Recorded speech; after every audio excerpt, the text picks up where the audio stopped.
Lakwatsera si Inga, ang kwento ng asong walang preno. Mga kabayan, sa isang mundo ng mga taong busy, may isang nilalang na chill lang. Walang pakialam sa rent, bills, o overtime. Kilalanin niyo si Inga, ang asong ang pangarap ay makalakad ng walang hila, walang preno, at may konting amoy poste. Aba, tingnan niyo! Lakad milyonaryo!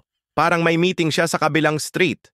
Pero ang totoo, may utang na amoy sa bawat poste. CSI Dubai, K9 Sniffing Investigator. Stopover muna. Human, teka lang.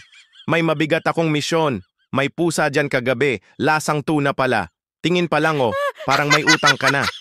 Hoy Human, anong oras na? Hindi pa tayo umaabot sa favorite kong damuhan. Aba, may fans. Inga, behave ka. Paparazzi yan. Baka trending ka na naman sa Dogs of Dubai. Alam mo naman tong si Inga. Isang ngiti, 2 post, 3 like. Oop, ikot pa more. Human, iikot ko lang ang kinabukasan ko ha. Parang pinili niya na ang future. Nasa tabi ng basurahan. Ayan na, ayan na. May nakita. Baka jowa niya. Human, bilisan mo. Baka may kasamang ibang aso yun. Drama ni Inga. Nagmamahal pero hindi hinihila. Aba, biglang mellow.